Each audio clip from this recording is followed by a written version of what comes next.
I only have one page of notes. Well, we are live, so shut up. I guess I'll finish that story later.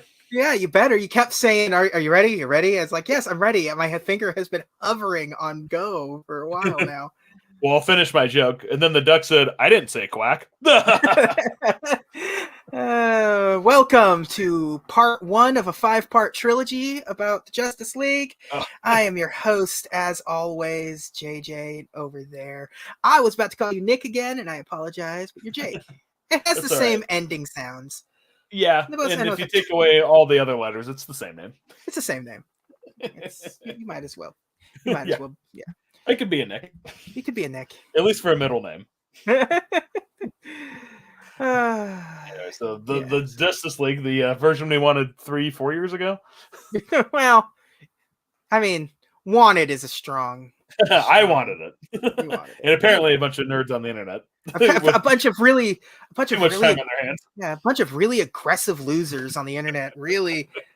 And it's not over, man. It ain't over. No, now they want to restore the Snyderverse. I'm like, well, you gave them what you want. Now they're really going to go for more stuff. Yeah, that's what happens when you cave in. You get bullshit. And that's why the FBI doesn't negotiate with terrorists. Yeah, so you got your one thing. Deal with it. Now it's like now bring in the Ayer cut of Suicide Squad, which I can't imagine David Ayer doing much. Like anything, like you gave him more control over a movie. That'll make it definitely better. I can't imagine him making anything good.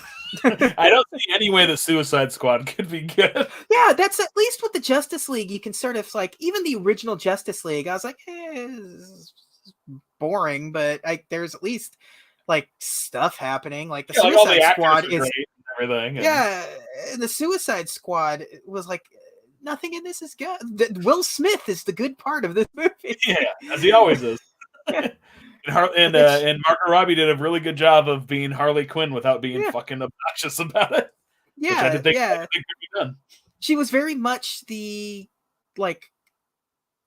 was very much bringing in the cartoon version of Harley Quinn, which is appreciated because Harley Quinn kind of has in recent years gotten incredibly overbearing.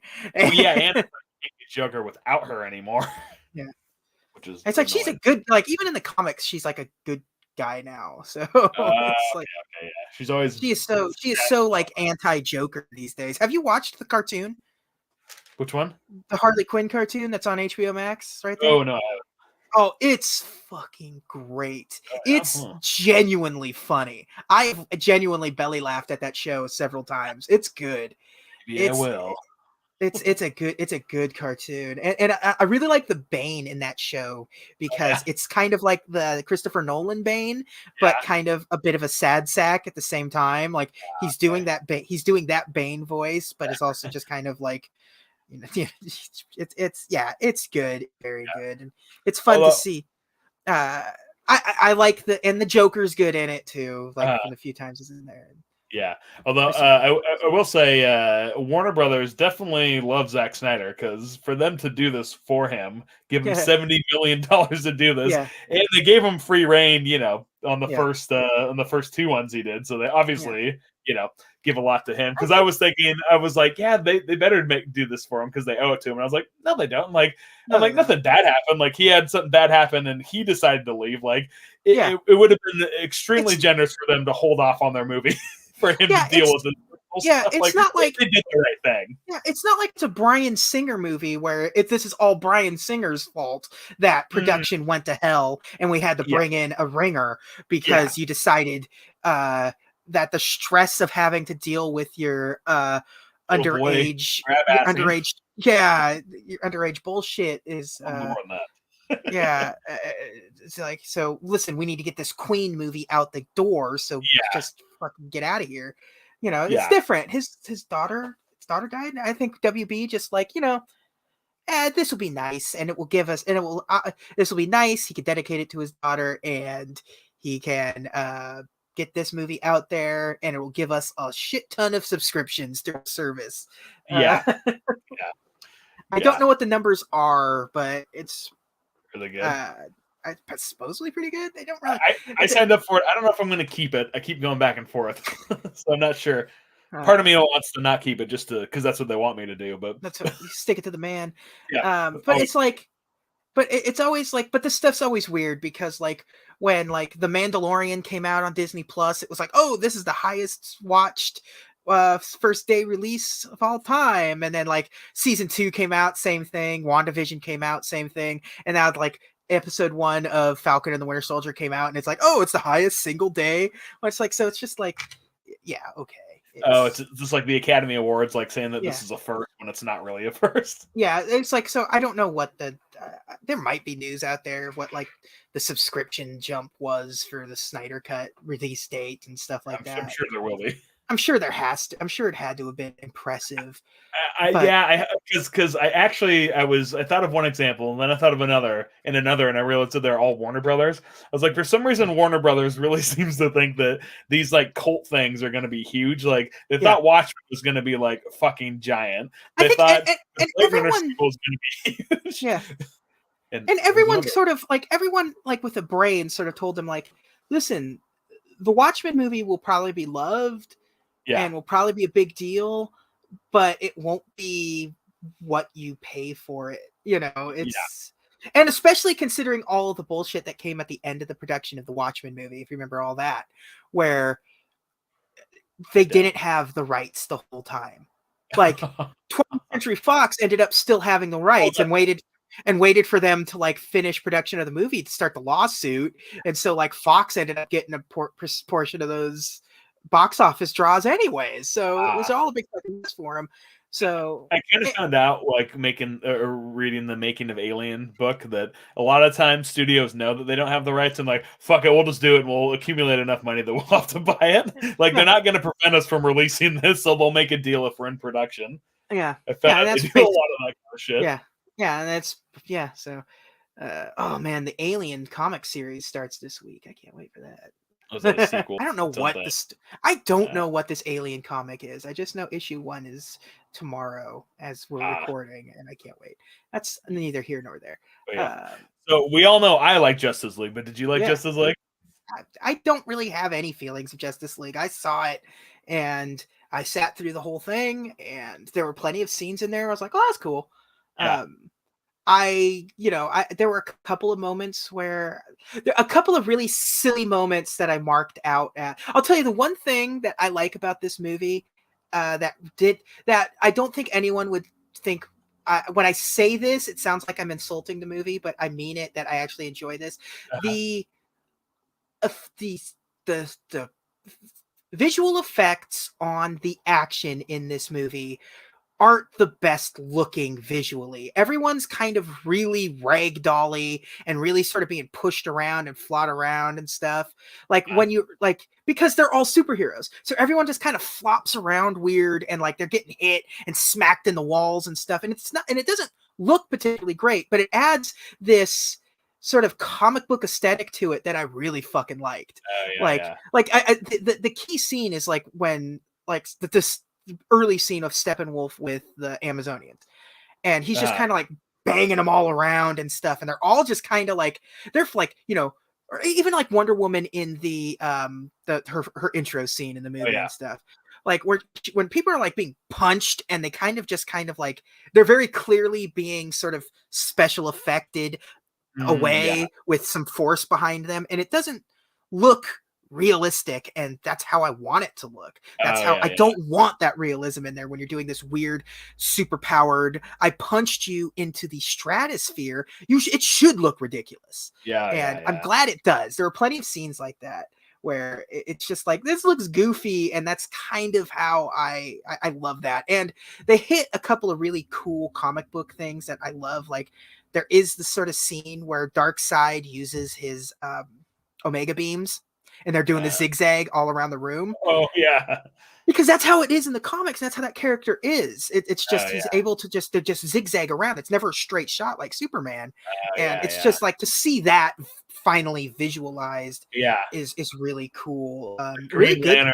Green Lantern thing was fucking awesome. The lantern stuff. That scene. The Lord of the Rings scene. The Lord of the Rings scene kind of drags on. But it was long. It was long. It was very long, but it was my favorite part of the movie. Yeah, totally. Yeah, me too. The thing I like about Snyder, like with one of my friends, we were talking about Man of Steel, and I was like, yeah, that big fight scene in Metropolis is a little, or in Smallville is a little long. And he's like, who cares? It was cool. And I was like, yeah, that's a good point. I'll tell you, the one thing I will say, the epilogue kind of just drug on. It was long, yeah. The epilogue, and not in a particularly enjoyable way, because, again, a lot of this movie, despite being 4 hours, a lot of this movie still like feels the same as the original movie. There's a lot of stuff still there, and tonally is the same, and like the outcome is exactly the same and stuff. So even when you're like watching it, like even though it's twice as long, it's still there's only a handful of scenes that really feel like they were like reintroduced into this thing, and it's the Lord of the Rings scene, as we call it, and the epilogue stuff, and a lot of and a shit ton of the Cyborg stuff. It was a Cyborg movie. It was his movie. I do want to say one thing. So he's a cyborg, so he can hack into any of the all of these systems are at his fingertips at any given time. Blah blah blah blah blah. How is he able to reconstruct the tape recorder? It's not a computer. It's not like he went to a computer and rebuilt it. Like, how is he able to take something that's been shattered to a million pieces, a physical item that's been shattered to a million pieces, and reconfigure it into a fully functional, brand new tape recorder again? He looked up on WikiHow, and he was able to reassemble it. Like, it would have been one thing if he was able to, if he just like took the tape and was just able to like scan the tape and like start playing. But instead, he has to like magic back together the tape recorder, which doesn't make any sense for his power set in any way, shape, or form. So, what I liked was watching a movie like this that actually was like an art movie, and I mean art movie in the sense where it was made with someone's heart and soul, and it wasn't just a boardroom movie to everything's from one set piece to the other just to sell toys or whatever. Like, actually a movie that was like big, and it was about something, and it was emotional, and it took its time. And because I either love movies that move breakneck speed, or they just kind of take their time and you don't really think about the time, like Leone or David Lynch or something, or Terrence Malick or something. Like, because with those movies you just kind of surrender yourself. Like, the pace is fucking out the window, and each scene is just kind of its own scene. And I felt like that with this, and it was very nice to watch a big epic movie that was modern, that was like this. I didn't feel that way, in a sense where it felt like it was 4 hours.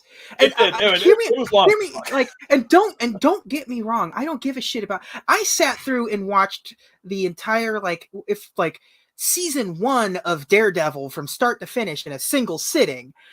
So I've wasted more time watching a superhero thing than I did with this, but. Yeah. I'm sitting there and I'm like, oh, I should be almost done with this, right? Like, and then like I pause just to see where I'm at. I'm like, oh, I have another 2 hours of this movie. Yep. Fuck me. I don't think it was constructed as a 4-hour movie. I think they just wrote scripts. Let it everything. Nothing left on the floor with this movie, and it feels like it, because there are definitely moments where it's like, you didn't need this. You didn't. Yeah. Like, I understand this movie has to be this long because this entire franchise has been fucked up since day one, and you like the wrong direction. and you have to introduce a shit ton of characters. Yeah. Like, because you also have to keep in mind that this movie came out, like, this was a movie that was supposed to come out in 2017. So like Aquaman wasn't out. Aquaman wasn't there yet, and we the guys don't even have their own movies yet. Yeah, and we only kind of know Wonder Woman and like Flash. We don't know anything about Flash. Yeah, even less about Cyborg. Cyborg has never been a particularly popular character until the cartoon came out. Yeah, until that Teen Titans cartoon came out, and then like every character became this popular character, because like before then only anyone ever cared about Robin. But then the Teen Titans cartoon came out, and like characters like Beast Boy / Changeling, Cyborg, Starfire, Raven then became popular characters, and Cyborg became sort of an even bigger popular character because Cyborg also has pulling the double duty of being an African American hero, which especially in the DC universe, like there's only a couple. Yeah. And even one, yeah. Yeah, and it's like Jon Stewart, and even he's like a ringer lantern anyways. Yeah. So because Hal Jordan is the lantern, and it's like you just bring in Jon Stewart for other things or whatever. Yeah. And a lot of times like John Jones will appear as, like, even in this movie he appears as a black man. Oh yeah. Was he supposed to be that guy in Man of Steel, or yes, did John? Yes. Oh, he was okay. Or did Jon Jones assume that guy? Yes, he was. And when Man of Steel came out, it was well known that he was supposed to be he was Martian Manhunter. That was the plan. That was the plan for him to be Martian Manhunter. Yeah, it's funny because I like that guy in Man of Steel, and then going back on the Matrix movies, and he's in the sequels, and I was like, oh man, how come this guy's in more stuff? He's really good. So it's so funny to see Miles Dyson like kind of doing the exact same role. Yeah, so he's a good actor. Like, I knew him from T2, that one episode of X-Files, and like this, and I was like, oh shit, it's Dyson, who I've never remembered his name, it's Joe Morton, which I noticed on the credits because I thought of Morton Joe from Fury Road. Yeah, and I looked him up, and I had no fucking idea that he was the captain in Speed. Yes. That guy. I don't know why. For some reason, that mustache really disguised him or something. Yeah, really. Like, those two movies were like, constant rotation when I was a kid. Yeah. And I never made the connection that those were the same guy. And I was like, I guess his voice is kind of different because in Speed he's yelling the whole fucking time, and then like Dyson, he's like pretty soft and stuff. Yeah, and he looked like the fucking same now. I was like, is this guy aged at all? Yeah. He looked like different, but not necessarily older. Yeah, and it's funny because, again, he is kind of playing the same character in this movie, like to the point of sacrificing himself to try and save the data kind of thing. It'd be funny to be like, I don't know. How much longer? I can hold this. And then that scene in T2, the guy from The Shield is like the SWAT guy. Yeah, I think we did T2. I must have brought that up because I noticed it in the I've told this story before. Did we do T2 or we did do T2? Okay, I think we've certainly talked about T2 a lot. T2. Yeah. Anyways, on to JL. But no, I fucking loved it. It was funny. It wasn't. It was just kind of the movie I thought I was going to see in 2017 because, while that movie was fine, it was clearly not Zack Snyder. Like, you could just tell. You're like, and since I really liked the first two, I was like super hyped up to see his movie, and then it wasn't. And I was like, because it's funny because when he wasn't going to do it, I was like, oh shit. And it was Joss Whedon, and I was like, oh. Yeah, it's funny because Joss Whedon is this interesting thing because that first Avengers movie is really fucking good. And I think that's in spite of Joss Whedon. He can adapt because he likes. because if that were the case, then there's absolutely zero excuse for Age of Ultron for being as bad as it is. He was just too high when he made that one. Because he had all his Avengers money. Yeah, because Age of Ultron and Justice League sort of suffer from the exact same problems, which is very clearly the Joss Whedon issue. And they have the same pacing issues. They have the same characterization issues. They have the same whole lot of everything. But stupid dialogue. I mean, there are parts of, just like with Justice League, there are parts of the Justice League 2017 that I really liked, and there are parts of Age of Ultron that I really, really liked. Yeah. But as a whole movie, just like whatever, I started watching the Justice League 2017 after watching this morning, and I was like, you know what? Fuck this. This is the same movie. All these scenes are in there for the most part, except for opening scene with the village, which is bad. I don't remember. I just saw in the theater, so I don't remember. But I was like watching this, and I was like, most of it seemed familiar. Like all the a lot of it. There's a lot of like I said, if the scenes may have different moments in them, but they all sort of begin and end the same. Yeah, totally. Like the end of the end game of everything is almost identical in a lot of ways to the original one. They just made the movie that came out in 2017 better, and I will admit it's a better movie. I will never watch this movie again. Probably I may watch scenes from it again because it's easy because it's separated into 6 parts, which I appreciate. And it's even I don't know why they did that. I don't think chapters ever works in a movie, but considering at one point this movie was supposed to be a mini series, I'll bet you some intern saw that they were putting the chapters on, and they were like, "Oh." because they're going to make this into 6 parts. Yeah. Or a miniseries or whatever. But I think, like, and they have good act breaks. Like, they end at good times for the next scene to take place. Like, it actually comes across as a miniseries really well. Yeah. I'm actually impressed with how, like, you could actually watch this that way and have it be comprehensible. Like, it's actually, it's really, like, yeah, it's fine. The 4x3 thing doesn't bother me. It's fun to make fun of it, but it's just a silly thing, and he had it in his mind for a specific reason, and it came out that way. It's fine. It really does make everything bigger, which is it didn't look wrong, but if he shot it definitely would have been framed differently. Yeah, because you could definitely tell he's recutting scenes. There are moments in this movie where the CG is incredibly bad. I thought it was all good. Like, I get what you were saying about his stuff. Sometimes it looks weird. There was definitely several scenes, and especially scenes where you could tell they couldn't get the actors back together for reshoots and stuff for this stuff.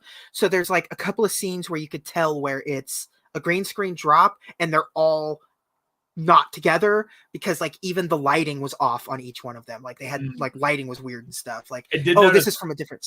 I did notice one when it was Superman's head from Man of Steel, like after he killed Zod. And I don't remember what scene in this it was, but I was like, wait, why does he kind of look all grainy? And then I was like, wait a minute. But I mean, because this is a movie that exists sort of on the backbones of making a CG movie, a 2-hour movie into a 4-hour movie using basically only CG and a handful of reshoots.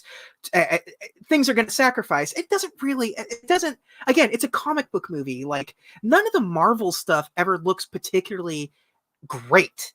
I don't feel bad when a comic book movie doesn't have like seamless CG. It's when something is trying to maintain a sense of reality and it's bad that you notice it.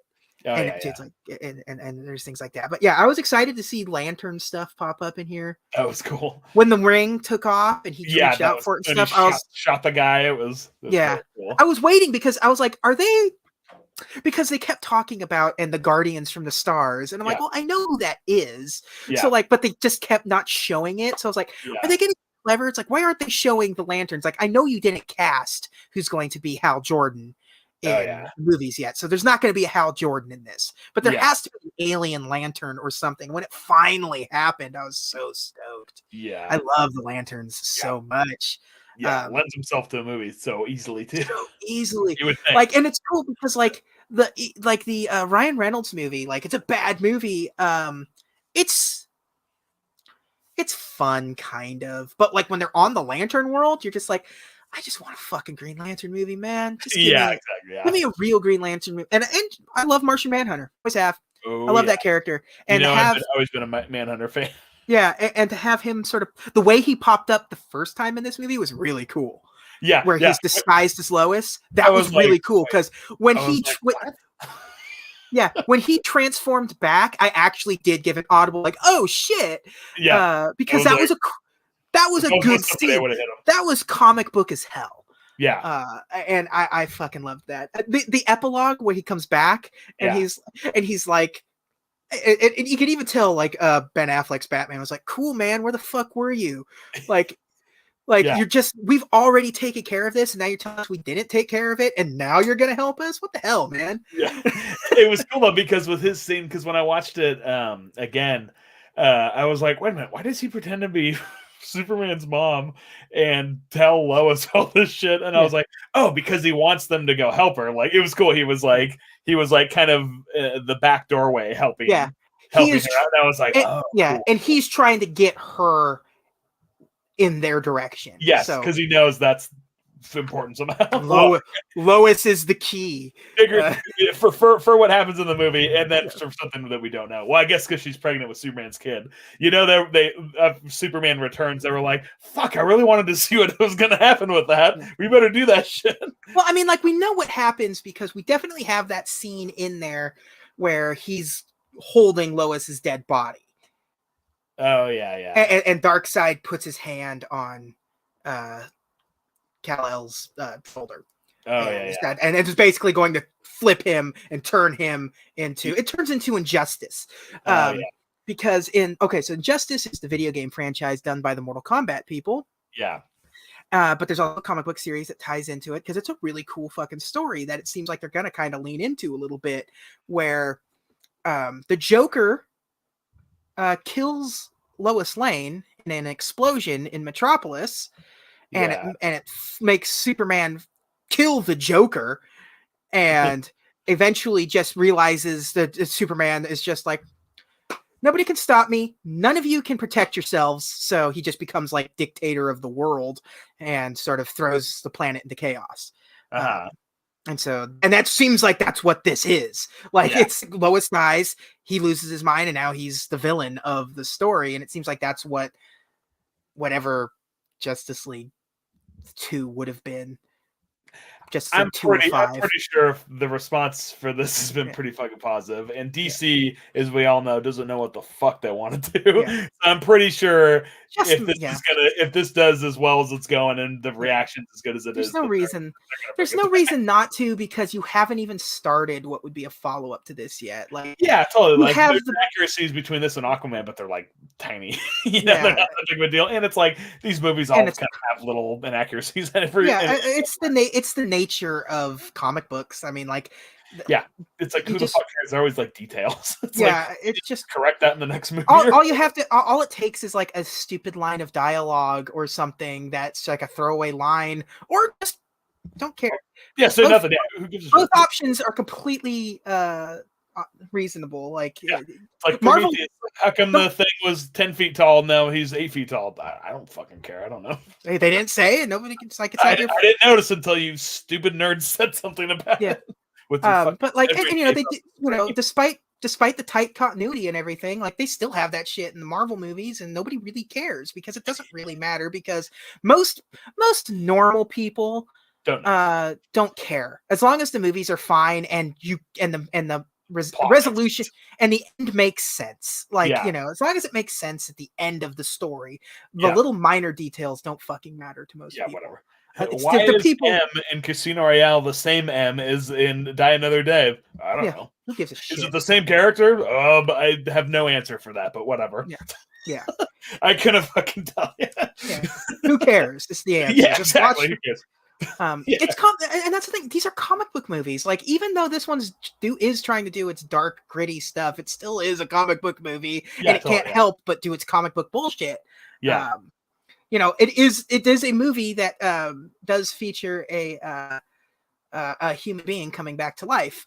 Not human being, but like whatever. That's a being coming back to life. Like, that's peak comic book bullshit.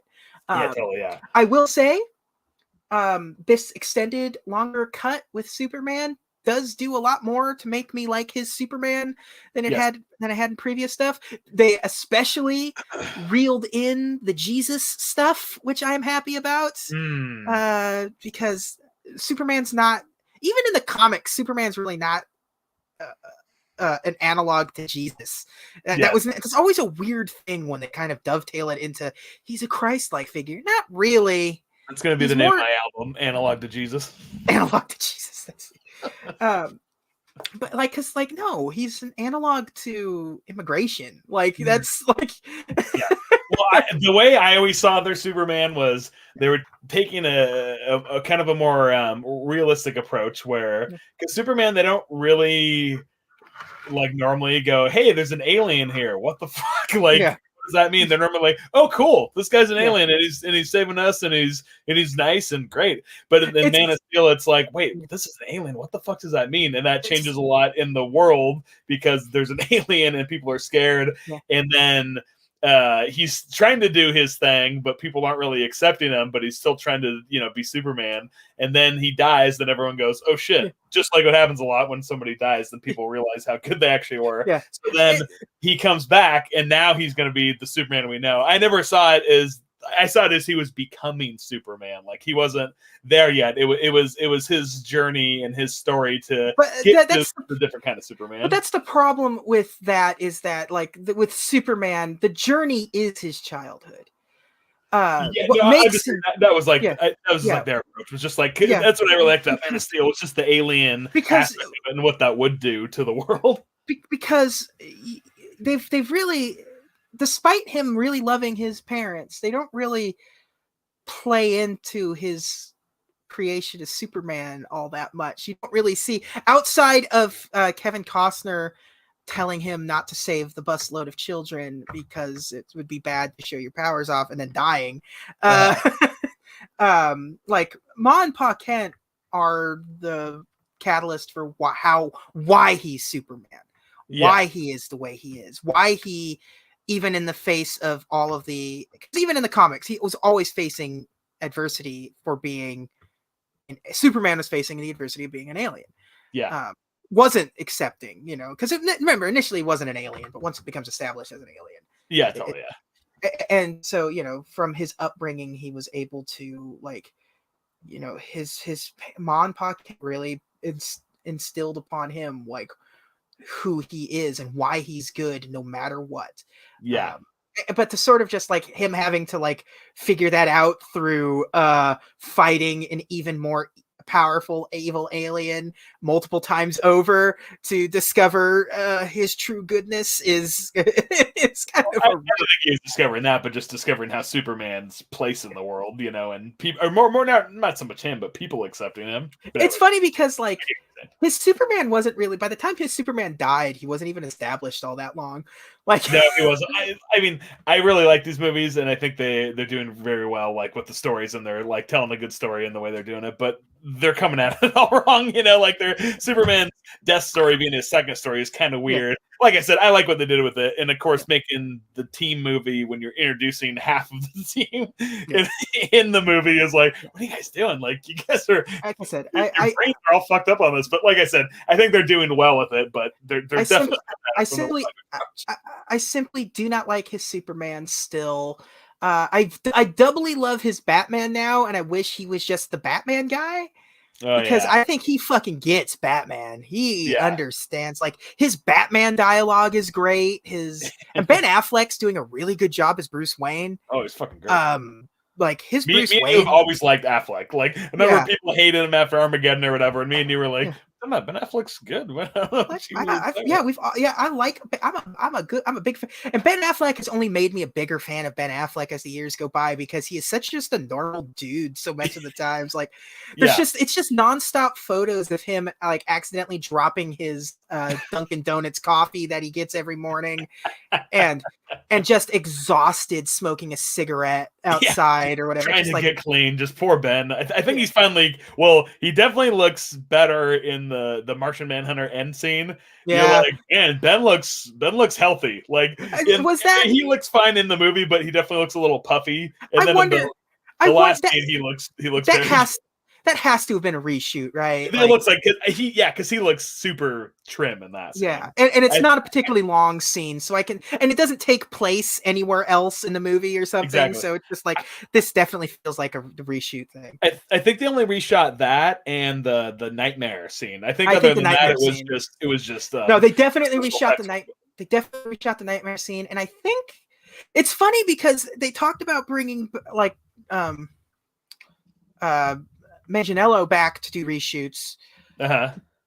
But that scene that he's in is mostly the same scene. Like, I think he's in the nightmare scene. Oh yeah, that's right. So they would have brought him. Yeah, so you're right. Yeah, so that nightmare scene was definitely because the scene where the Lex Luthor scene is like, this is the same scene. Right? Yeah, right. Exactly. Man, Joker looked fucking cool with like the blood around his around his lips. Way better look and way better like dialogue voice coming out of the Joker this time around than Suicide Squad. I mean, I always thought Leto was good. I mean, Suicide Squad was a terrible movie, but I always thought I think it was all the Suicide Squad's like issue. I think Leto could do a great Joker, but I think I don't think he needs to be that Joker. That was not a great Joker. It had bad dialogue.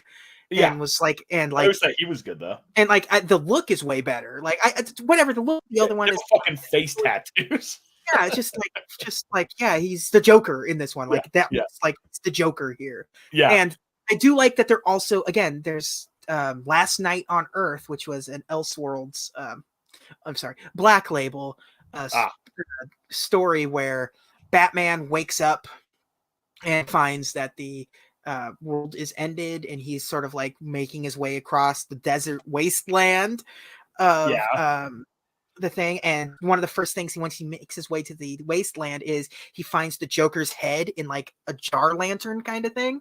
So the Joker sort of becomes his like companion, and it had that, and it felt like that. It felt like that's what they were going for with that. He really seems to take a lot of inspiration from Scott Snyder, which is funny. Maybe they're related. Actually, Scott, yeah, because Scott Snyder is like the Superman guy. Like most of the most recent Superman stuff has been like Scott Snyder. He's been the Superman guy, and it's been like some of it's nice to have Superman stuff sort of with a consistency to it, because usually DC has done better at keeping the stories with single creators. Because it sucks when things pop around a lot, because then like things change, like it's lost.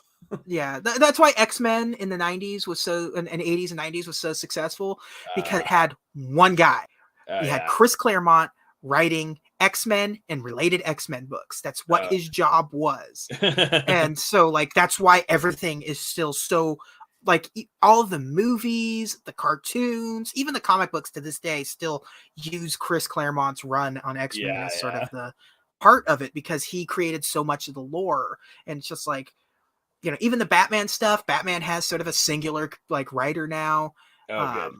So like that's the best way to do this stuff, is having a singular writer sort of working on it, instead of just like, okay, well, this writer is telling this story arc and then he's done, so here comes the next set of writer.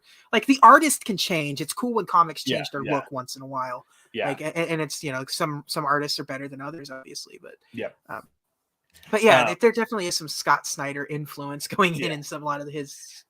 Well, it was funny because you told me that Leto was back for this and the Batman was going to say fuck, and I was like, and I didn't think about it till like halfway through the movie, and I was like, oh yeah, I wonder when the Joker's going to pop up.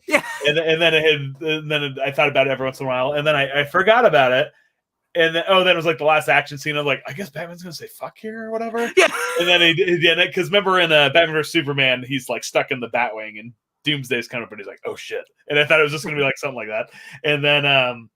And then when Lex Luthor, when you think Lex Luthor's standing in jail, I was like, oh, it must be the Joker, like he's gonna be in there. And then it wasn't. I was like, oh, maybe they shot stuff, but they just like didn't do it, And I totally forgot about it, because obviously the movie's wrapping up and the nightmare scene comes out of complete left field, of course.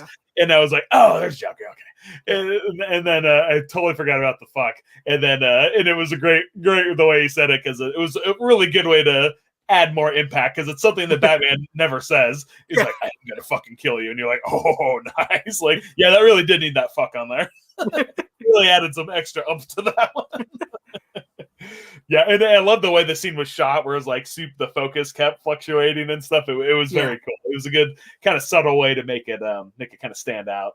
Like I said, I like that scene. It's just unfortunate that it was just like so like at the tail end of this epilogue, and it's just like, okay, just can we wrap the movie up now? It didn't feel nearly as long the second time around, because I knew how long it was, and like I said, like with this movie, it was just kind of like everything is a little too long, so I just like, I just kind of like, I don't know, like it did feel long, but it's a dream, and that's the nature of the movie. There's definitely a trimmed down 3-hour cut of this movie that is just as enjoyable as because this movie's actually not 4 hours. People keep saying that it's 4 hours, but like the credits actually do go on for about 25 minutes, so this movie really is like 3.5 hours. Oh, the beginning.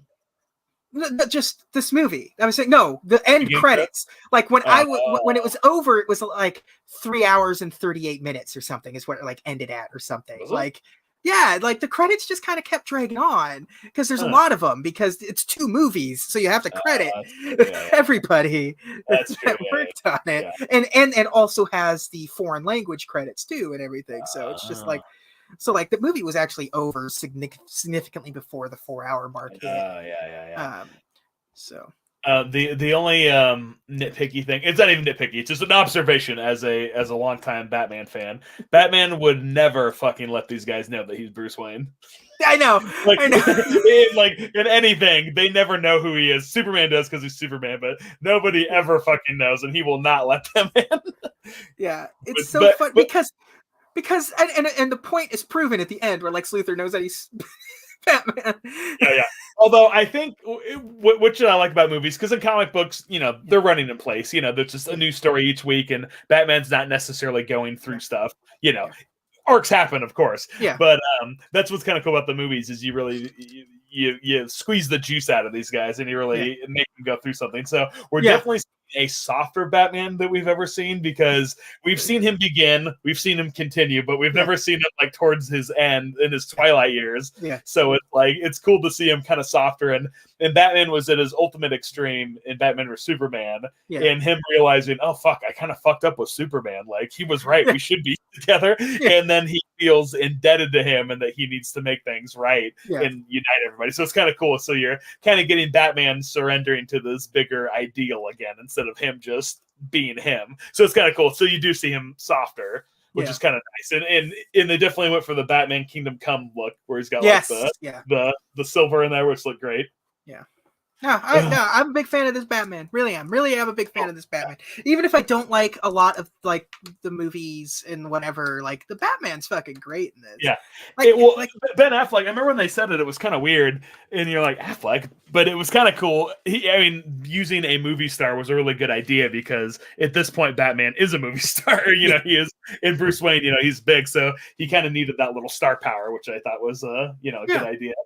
It's not like you need this unknown that you're going to shape into the new Batman that you're making. Yeah. Like, and I'll be interested to see if they can convince Affleck to come to do it again. I feel like if everything seems to be like not complicated anymore. Oh, I'm sure he would. Yeah. Yeah, I feel like you could easily get him for another Justice League, like, because there's no reason just because the Batman is a new actor, it is also his year one. So even if they kind of went for a Batman Beyond type thing, where he was just kind of sitting back in the cave, and for a lot of Justice League stuff, he is just kind of sitting back in the cave or the Watchtower or whatever, and watching on the computer and doing things like and supplying the toys and things for them like to use. He's kind of the brains, and they could really do that, and it wouldn't bring a whole lot of work for Affleck. Just make him the world's greatest detective for the crew. Yeah, exactly. It was kind of weird because there's 2 Nick Cave songs in the movie, which I didn't know about. And as a huge Nick Cave fan, I was like, wait, what? It's always kind of weird to have source music in a movie like this anyway. They're used to great effect, don't get me wrong. It was just like, whenever I know the song already, it kind of takes me out of the movie. And I was like, and they're almost back to back. And I was like, this is weird. I never thought Nick Cave would show up in a fucking big budget movie. So that was a funny thing as a Nick Cave fan. I really did like Aquaman. I remember in the initial cut liking him a lot. Kind of a dude. Like, it was he's just a bro. He's just a bro. Jason Momoa is so good as him. He does such a good job. It's cool because Aquaman as a character is just always at best okay. There are a couple of comic book eras of Aquaman which are really cool. Peak Aquaman is the Aquaman that has a harpoon for a hand. But it's a different Aquaman, but used to the same effect as the traditional his Aquaman. In a lot of ways, there are times because like where he's that sort of like the arrogance of his Aquaman sometimes really feels like the Submariner from Marvel, except the main difference being that the Submariner is like ultra patriotic to Atlantis as opposed to his fuck them guys Atlantis situation. I like his Aquaman. I'm a bigger fan of I'm a bigger fan of his standalone movie than most. I don't think it's a good movie, but I think it's kind of fun still in a lot of ways. It's got some got some really silly bullshit that happens in that movie, which I'm always a big fan of. Like, yeah, cool, an octopus playing drums. Let's do it. Yeah, fuck yeah. And Ray Fisher was fucking great. I mean, the cyborg character was great, but Ray Fisher was great. You know, he's like 2 years older than me. Yeah. Like when I said he was like fresh out of high school, I was like, oh man, they got a really young guy for this, and he's like older than me. Yeah. And he's the guy. I mean, like, I don't know how closely you follow the Ray Fisher situation, anyways, with Warner Brothers. I did read because I was like, "What's all the hubbub about the Joss Whedon thing?" And I couldn't really get details of it. Yeah, no, Ray Fisher definitely got the short end of the stick in the production of this movie. Yeah. In the movie, and Joss Whedon didn't treat him well at all. And because he's a piece of shit, well-known piece of shit. Like it's not a surprise that he was a piece of shit, because everyone sort of like, it's been like the industry, like, yeah, Joss Whedon's a piece. He's an arrogant asshole. Yeah. It's hard to be. But it's always like, it's hard to like, oh, he's an arrogant piece of shit. It's like, well, movie directors are arrogant pieces of shit. Like, you know, like, actually, but yeah, but it's just, you have to be a special kind of piece of shit. And it sounds like he's not your. You know, he's also the other kind of piece of shit, not just your Hollywood director piece. He's also your Hollywood. Yeah, he's your Hollywood piece of shit. It's also like your human being piece of shit too. Yeah, exactly. And so yeah, and like, you know, there's been like he's spurned. Ray Fisher sort of forced like inquiries into Warner Brothers about like the with racism allegations and stuff, and I'm 100% certain he experienced some grade A bullshit, especially with how much they cut him out of the movie. I didn't go like that. I thought he was just like, dude, this is fucked up. Like, no one's saying anything. Like, this guy was very, very mean to everybody. Yeah, this guy was mean to everyone. He was particularly mean to me and racist towards me. Okay, I didn't hear that. And it also cut out pretty much my entire role of this movie. And, you know, yeah, he's very, very, very, very bitter and he's not just leaving it at Joss Whedon. He's leaving it to like Jeff Johns. Oh, yeah, and the other guy, because he said they enabled him. Yeah, we're enablers, and like, and Warner Brothers in general, like, for just sort of like ignoring complaints and stuff. That's how Hollywood works until it becomes a big issue. Other than that, they're like, and then he did the scene fucks everything with hits. Yeah, and then he did. Yeah, and then he did the thing where that sort of forces a hand by going public with it, and so nothing really came out of it because Warner Brothers like, man, we didn't see any problems, so like, we're gonna take care of this. Yeah, and you look at Ray Fisher, and he doesn't have anything lined up. Yeah, this was going to be his. That's the problem too. Like, this was either going to be his breakout role or like his death sentence. Like, like you're either going to be Cyborg for the rest of your career, or people are going to like, can't wait to see what Ray Fisher's in next. And I feel like if this version of the movie came out originally, people couldn't wait for what Ray Fisher was going to be in next. Well, I hope this movie puts him back up there, because if I was making movies, I would cast this guy in the next thing I was making, because he was fucking great. And he was very good. He definitely had that star quality. Oh, yeah, for sure. Yeah. And then Jason Momoa, he's already big, though. He was big before this, but he was great. And Ezra Miller, that guy is fucking insane, but he's good. He's a great actor. Like, boy, as lunatic. like this, like that whole choking that woman out thing that kind of got ignored completely. Like, it was, I think the thing that's crazy about that is also the way he did it. Like like it wasn't, there was nothing. Yeah, there was nothing human about it. Like, it was the drugs. The drugs are just taken over. Yeah, they are a very weird person, and like, and I'm not just coming from that. Like, and I'm not saying they are a weird person because they are sort of living that sort of like androgynous lifestyle. Like, they're not. Like, I forgot about that. It's not he or she. It is they. Like, they don't have. They're non-gendered. Like, it's like, that's not what I mean. I mean just like the way like that whole thing went down and doesn't seem to be out of character for them. Definitely seems interesting.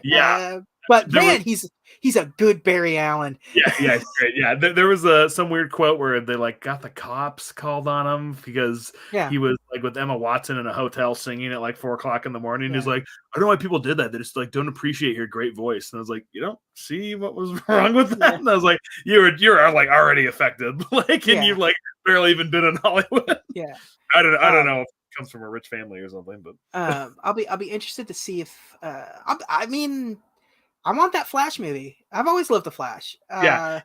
DC didn't like fire him after the choking thing, which I'm kind of on board. Like, I'm kind of mad about and happy because it's like you can't be firing these people for like every little fucking thing they do. Yeah. But it's like, but then I think he's kind of nuts. Yeah. So it's like kind of a funny. It's like, and then they like. And then they even had like the cameo in like the Flash series too. It's like, give him the chance to redeem himself. I mean, what he did it was weird and kind of nuts, but it wasn't like unforgivable. Like with Joss Whedon, it's like years and years. I think it would have played out differently if he would have like aggressively like if he just like was like trying like squeeze the life out of her, but the way he just like professional wrestling like put one arm around her and started walking with her was just like this weird, like absolutely absurd, like because it doesn't come across as like him trying to choke the life out of her. It just kind of comes across as he doesn't know what he's doing, or they don't. I think it started as a joke, and then just like years of like sexual rage or repression or something just all kind of came out in that moment or something. I don't know, There's a weird energy. There's some weird energy that came with that joke. I don't think it was intended, or just the drugs took over, and maybe he thought he was choking a parademon or something. Yeah. Is that how those are called? Parademons? Yes, they're parademons. Okay. I can't remember like halfway through. I'm like, what are they called again? They say it a lot. I always, because like we keep adapting all of these characters and stuff, and it's just like Jack Kirby is one of the greatest creators of all time in sort of American art, really, because America doesn't really have the same level of like visual art as a lot of things. That's true, yeah. And Jack Kirby is just so brilliant with his designs, and so I am glad that of all of the changes and things to characters and stuff, Darkseid remained pretty Kirby. Like they didn't change a whole lot of Kirby's design because everything changed. Like I would love to see more Kirby visualizations appearing, because there is an art deal called the Kirby Crackle, which is where there's like energy and stuff, and like a scene like a cosmic energy or something that has like that looks kind of bubbly, like there's like black circles and stuff in it, and it gives the energy this sort of like feeling of movement and stuff. That's the trademark of Kirby and a lot of this stuff, and like nobody's done it yet. Like even the cartoons and stuff don't really translate Kirby's artwork to a visual medium yet, and I would love to see some more like Kirby influence and visuals at some point. Either side, whether it be DC or Marvel, like Kirby has such a foothold in both. Like he may have done more work for Marvel, but the stuff that he created for DC is like Darkseid, the New Gods in general. It is some good, like his original run on the New Gods is fantastic. I really love the Steppenwolf look, and just like that whole character was cool. Like his little storyline was really cool. Yeah. I like his story. I didn't like either version's visuals. Like the original movies was just kind of boring and bad, and it was like it felt like you were just ripping off a Marvel character. Oh yeah, I wouldn't have known he was different unless people said something. But then I looked back on it last night, and I was like, oh shit, he does look way different. No, it's way different. Like and I was not a big fan of his weird moving staple suit. Oh yeah, I like that. It kind of like expressed what he was feeling, which is cool. Yeah, but it also looks like the Destroyer from Marvel, if you remember from the first Thor movie. Oh, Thor, that's right. Yeah, big metal. Red laser shooting guy. Yeah, red eye. the Destroyer stuff. I love his voice too. I remember liking it in the first Justice League. I guess it's different in this one. It's a little bit deeper or something. Yeah. It has. I think they added an effect to it. Okay. There was one line that kind of reminded me of like a General Grievous line. You know how there's some lines that he says that we just love. Yeah. It's when it's before Cyborg Zed kills himself, and he's like, "Give me the mother box," just like the way his voice says it. I love how it runs together. I love it when he's in the cooling tower of the nuclear power plant thing, and he's like, "It's toxic." Yeah, so very good. I like that line delivery. And like the orange electricity around his axe and stuff like that. Yeah. Was cool. kind of looks like Skeletor in the end of the He-Man movie. Kind of. He's like, and then he gets like the glowing eyes at the end, and I was like, man, were they inspired by the Masters of the Universe movie? They'd be the first. Yeah, but no, I'm a big fan. Like the cosmic comic book stuff, I'm always a huge fan of, and and Darkseid is so fucking cool. Oh yeah. I want more Darkseid. I will love more Darkseid, even though, and I say it all the time. It's like, listen, I may not be the biggest fans of these movies. I may not even like most of these movies, but I will see every single one of them without fail. And as long as you promise me some of like this one visually, at least they hit some of the things that I love to see. Like you said, the energy on the axe, like that's a very like comic book bullshit kind of thing. Love it. Like Darkseid's Omega beams zipping around underwater was a cool fucking thing to see. And Darkseid is their Thanos. Thanos is Darkseid, and Darkseid came first. And like it's not a mistake, it's just the same. I mean, they split off into like completely different directions, obviously. It's so weird because the one thing that keeps coming up in the movie is the anti-life equation, and they don't ever make reference to what that means. So it's like for anybody who's never read a comic book, it's like that's got to be the most confusing. Like, are they looking for a math problem? What the fuck's going on? Yeah, but like, I mean, that's Darkseid's motivation is the anti-life equation. So it's cool to see that. And I like too that Darkseid was basically teased in this movie. Yeah, I guess he gets like a supporting role, but you don't feel like they were just world building only. Like they use kind of like Empire. Like if you were watching what the Emperor's reaction was the whole time, they use him. It's paid off very well. They use him in this movie the exact same way they used Thanos in the Guardians of the Galaxy movie. He's there, as the comic book fan watching the movie, that this is the guy. I mean, like, this is the villain. This is, as a comic book reader, seeing Darkseid, that, this is one of the ultimate bad guys in the DC universe, just like how watching Guardians of the Galaxy and Thanos doesn't really play much of a role outside of sort of like bossing some people around. They have the exact same. Darkseid's relationship with Steppenwolf is very similar to Thanos's relationship with Ronan the Accuser in Guardians of the Galaxy. They're almost sort of identical trajectories in a lot of ways. They kind of play out the same. So it's interesting to see like these characters sort of being used this way, because that's the best way to introduce them. You can't just have them pop up and it's like, oh, here's the biggest threat the universe will ever know, and this is your first time meeting them. That's ridiculous. Because they teased Thanos at the end of the original Avengers, but like at that time it was unclear like if anything was going to happen with that. But once it became clear and obvious, and Thanos appeared in Guardians of the Galaxy, and then there's like, and I would love to have. I don't know.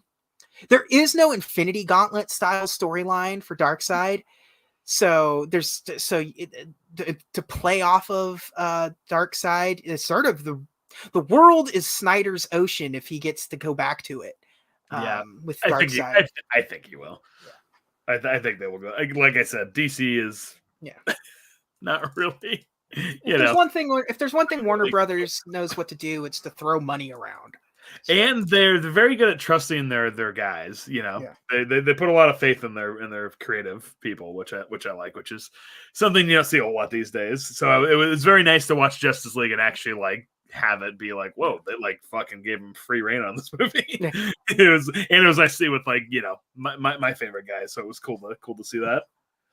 I do love the Man of Steel shot, which is when Superman comes back and he's like beating up Steppenwolf, and it's like where the camera's like attached to his back, and he like winds up the punch, and then it like you like follow him there. Like that was so Man of Steel. I love seeing Zack Snyder mature, because Man of Steel's got a lot of annoying handheld. It's got a lot of those like double zooms where it's like, and you're like, oh god, this is annoying, and it happens a lot. And he didn't really like do any of that kind of shit this time. He definitely found his love for slow motion. That's for yeah, that's not a lot. This movie, he's always loved it, but this one really had this movie probably like a good 15 minutes of it could be cut if it was run in Normal's time. I was like, I'm a man that loves a good slow motion action shot, but like he kind of overdid it this time. Again, though, as a 6-part series, it wouldn't have been much of an issue, but as one solid thing that I'm watching and just having like every act has some sort of really slow motion thing. Yeah, I've said before, I'm not a fan of slow motion. I've just learned to tolerate it. Because, I mean, like, there's cool stuff. I'm just like, I'd prefer it at normal speed. I think it'd have a much stronger impact at normal speed. But I get they do it every time. Like the X-Men stuff does it. They didn't do it so much in the Avengers when they introduced Quicksilver. But and they do it, but like when somebody goes into their super fast mode, they have to slow everything down. Yeah. So like it makes sense thematically, but like you don't have to always. I'm glad that like that scene of him going like super fast was one of the few prolonged versions of that. The only other time it really slowed down when he was going fast were just for seconds, like him looking at the Batarang as it's being flung by him. Or still one of my favorite shots from both movies is when he's running past Superman and Superman just turns to him. he sees him and he's like, and Ezra Miller's face is great because he's like, oh shit, like he's never had anyone see him before. I will say I am a little bummed that they cut out the Superman versus Flash race at the end. That was one of the post credits of the original Justice League. Was they were setting up the Flash versus Superman race. You didn't get to see it, but it was them about to do it. Oh, I do remember that now. That does sound because that's one of the most iconic. Like, it's always the thing that the Flash lets Superman win, right? It's like what Superman thinks. Like, there's like 2 main races and stuff. Yeah. He's always like, I win, but I know he let me win. And I do like. And it was cool seeing the Speed Force sort of like in its like full effect. Oh yeah, the lightning and shit was really cool. Like when his fucking shoes like rip off. And the weird like cosmic sort of like wormhole that he runs into to manipulate time. It was really cool when he went back in time, like the ground like reforming under him. Then you see like the bone and the veins and stuff like rebuilt on Superman. Snyder definitely understands what the Speed Force is, which is really cool. And so like. Because what he did there is sort of the catalyst for Flashpoint.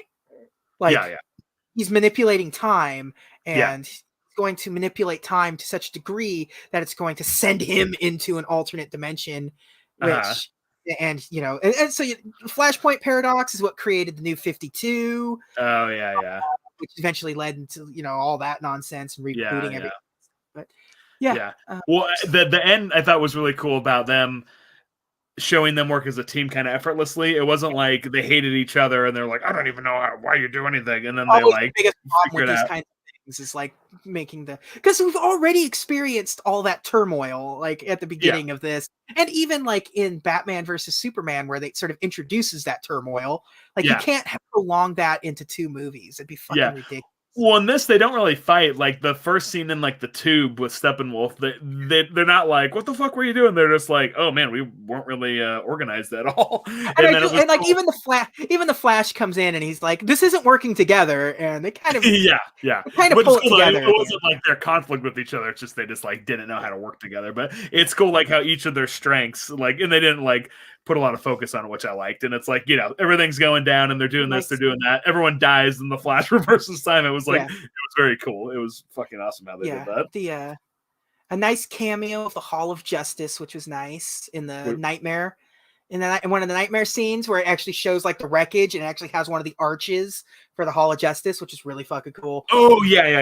They're like, and them teasing the Hall of Justice at the end where they like throw open the big dining hall and he's like big round table with like. Okay. Yeah, that's right. Yeah, totally. Other cool things. I really love Wonder Woman's like opening action scene, like the guy walking through with the briefcase and like not doing anything, and everyone's just like massacring everyone around him was cool. Yeah. And then like her blocking the fucking rapid fire was so badass. Another slow motion scene. They're all in slow motion. It just goes without saying if you're talking about Zack Snyder. Yeah. And then I love when the little girl asks her what she can do, or if she could be like her, and she says, "You can be anything you want to be." Yeah. You're like, that's just a great like, because you don't get that with Batman. You get that with Superman and Wonder Woman because they're like for the people, and it was like, and that's what's so cool about like Wonder Woman. She's so like positive and inspiring and stuff. It was like cool to see her doing that stuff. Yeah. That's always like I said, that's the best when Superman's a Boy Scout is when he's at his best. Like, oh yeah. Like I said, the whole like it's like that's a cool suit. Thanks, my mom made it. Is such a great fucking Superman line because A, it's true, and B, why does he go? Why outside of Zack Snyder thinking the black suit looks cool and Zack Snyder kind of not liking a lot of color? Why does he go into the black suit? Because in the comics, it is very clear why it's a black suit. The black suit is pulling in more radiation from the sun than he is to power him up because he's been dead. And so he just needs to be powered up. In this one, it's just, I got a black suit. Cool. Yeah, I think that could have been the reason since he like came back from the dead, but but it's never described. It's just it has him walking through his hall of armor like he's Tony Stark, and you got like the Superman suit, like that's true. There's the original there, and the mech suit. And then it's like it has him turning and like smirking at a suit that you don't see, and next thing you know, he's in the black suit. Like he just thought it was appropriate for the situation. I guess. He wanted to look like part of the team. Yeah, he's like, oh, Batman's in black. I got to be in black too. He wanted to show Batman subconsciously that they're on the same level now. He sees him as an equal. Yeah. They wanted to, although I will say that Batman kind of wearing the bat suit with the silver highlights was a little too Batman and Robin for me. That was definitely pushing George Clooney's suit at the end of Batman and Robin. I read like, on purpose because that's pretty similar look to that. I read, and I think it was Zack Snyder wanted to give Superman the mullet, but Warner Brothers said, "Okay, we're putting our foot down at the mullet." I said, all right, you finally gone too far, Zack Snyder. That's just pushing.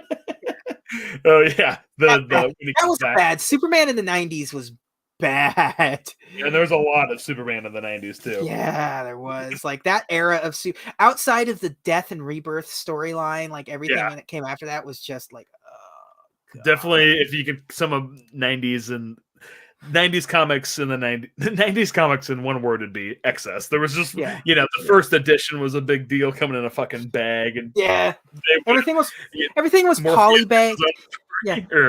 Everything was. Let's see, you had polybags with trading cards, you had holograms and foil and die cut and and chromium, and everything was just like so great. Like DC was more worse for wear in the comic book era in terms of like the stories they were pumping out than Marvel, because at least Marvel was pumping out some like, at least visually, nothing was particularly great outside of like the X-Men stuff for the most part. But like neither group really had a whole lot going on visually. But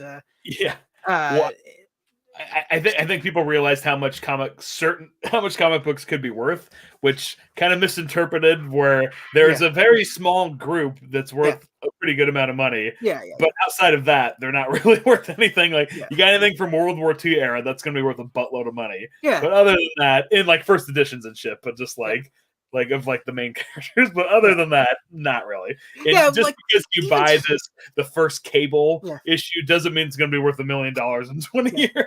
It's especially like it's Cable #1, but it's like it's also Cable's been a character, so it's not like Cable's first appearance or something. It's like some big fucking deal. Like it was especially in the '90s where they just produced everything ad nauseum. Like nowadays, when it's a character's first appearance, they go for their value goes up, shortly. Like, Batman introduced a new Joker sidekick named Punchline, and like the first appearance of Punchline is that the little fat guy? No.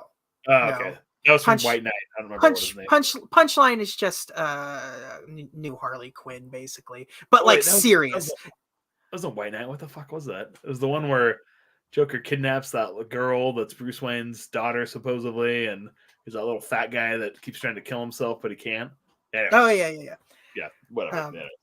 But anyways, yeah. But like, yeah, first appearances of stuff now tend to go to like retain value because comic book print runs aren't high anymore. It's not like the 90s where they're, pumping out thousands and thousands and thousands of issues. So that's true. Yeah. So, another cool thing was Cyborg's red light growing through his zipper. Yeah, always looks good. It's the same. Like, it's the same as the Tony Stark thing, where it's just like it's a good visual effect. Yep. It just.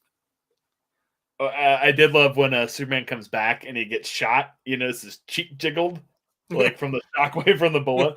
Oh, and the cop was Jimmy Olsen from the original Supermans. Yeah, it was.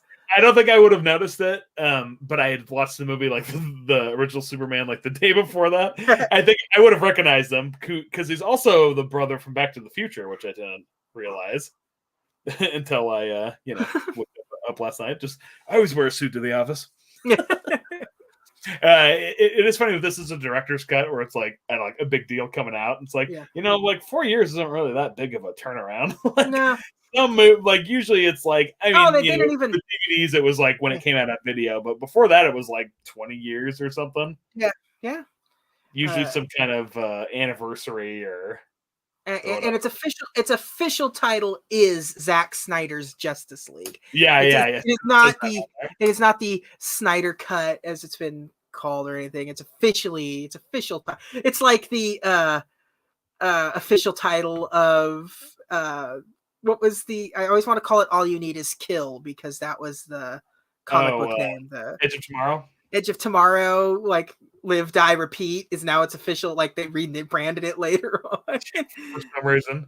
Yeah, to make it appear like a different movie or something. It's like catch people's eye. Yeah. I don't know. Yeah, I looked up a bunch of director's cuts, but like how long it takes. They usually come out right away, but it's not like a wide release or something. And when you were rattling off the rattling off, I was like, well, thanks. Yeah, when you did all that research today, and when you were rattling off that list before we started of like all of the movies and when they came out, like almost of them were in the 80s, and then like 20 years later is when the director's cuts come out or whatever. Yeah. You have to remember as well, like with those movies, it's like, well, those movies came out in the 80s. Yeah. That was not. It was exponentially more difficult to get a hold of a movie in the 80s than it is now. Nowadays it's like, because then it was just like, the reason why those director's cuts became a thing is because VHS tapes were now hot and it was just an excuse for, it's like, well, you want to take a second pass at your movie and we want to sell more movies. So here we go. Yep. And so it's because now everyone has a VSR. What the fuck was that? VCR. VHR. Everyone has a VCR. Everyone's cassette tapes are cheaper as they've ever been. Video stores are dominating the markets, and it's just like a cheap way of getting, like, not cheap. I mean, like in this case, these were much cheaper. Cheaper things to do other than like re-releasing them, I guess, like just putting out the movie again in the theaters. So much. Because all that footage was still there in the archives. It's not like they went out. It's not like this movie where they not only did they have to recompile the footage, but they also have to edit the footage and film new footage and create new footage within in the computer machines. Like old director's cuts were just sort of re-editing the movie, as opposed to this one where it's like, oh, you're re-editing the movie, but also like making new stuff as well. Yeah. Well, maybe not even re-editing. It's just taking the director's cut and mastering it or whatever. Yeah. Because there was like one of them looked at Touch of Evil. Like that one took 41 years to come out because they had a cut. They studio cut it against Orson Welles' wishes, and he wrote down what he wanted to change. So then people years later did that. Just like the Big Red one with Sam Fuller was like the same thing. Well, in a lot of these movies, like the director's cut would have been the initial cut. Like this was the movie this was the version that they put out in theaters originally, but it had like but it was like test audiences, came back negative, so it comes back, and it's like this version was already done. We just have to clean it up a little bit and push it out as the director's cut. Well, that's why it's called the director's cut, because that's what they showed the studio initially. Is the director's cut. They do the work print one where they just put everything in, and then the director makes what he thinks is the movie. And then sometimes that's what the movie is, and sometimes it's not. Like this is like, because this really isn't a director's cut, like by your typical sense of the word, because this isn't the movie that was ever like created. Like this wasn't the movie that was shown. This wasn't the movie that was handed off to the studio and they said, hey, cut this, this, this, and this. This was never a finished movie. This is like, this really is an alternate. Because calling it the Snyder cut and like the Zack Snyder's Justice League is much more realistic than calling it a director's cut. Because this is way different than your typical director's cut. What director's cut meant back in the day. Well, I think it's kind of better that it went down this way, because there's no way this would have gone in the theaters, of course. And they probably would have done like a more like under 3 hour version. I think they would have. I think they would have done a 3 hour version because that was sort of where the Marvel stuff was leaning every ways, and people were already okay seeing those movies at those lengths, and I think a 3 hour cut would have been probably what it would have ended up being. Yeah, because with Batman vs Superman, like, because the director's cut's like a half an hour longer or 40 minutes, it's pretty significant. And I could see them cutting a bunch of stuff and then us getting the full version. But I don't know, and I don't know if they, if they felt bad for Zack Snyder, and I think since the fact that they were streaming it, they're like, yeah, do whatever the fuck you want, like, because we would not have seen this version in the theaters, maybe on video. No, this would have definitely been like the Justice League Ultimate cut, and it would have been, the longer version, and it would have been like, it would have been this 4 hour cut, because this would never have come out. 4 hours is absolutely impossible of a feat to have pulled off. Like I said, remember when Avengers Endgame was announced that it was over 3 hours long, and how much of a sort of like people went weird about that.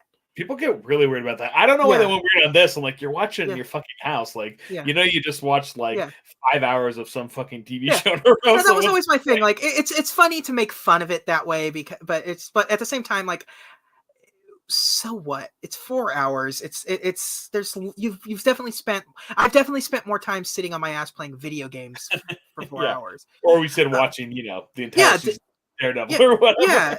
It's like, so who fucking cares? I've definitely sat down and watched a significant amount of Batman the Animated Series that would have definitely have gone past 4 hours in a single sitting.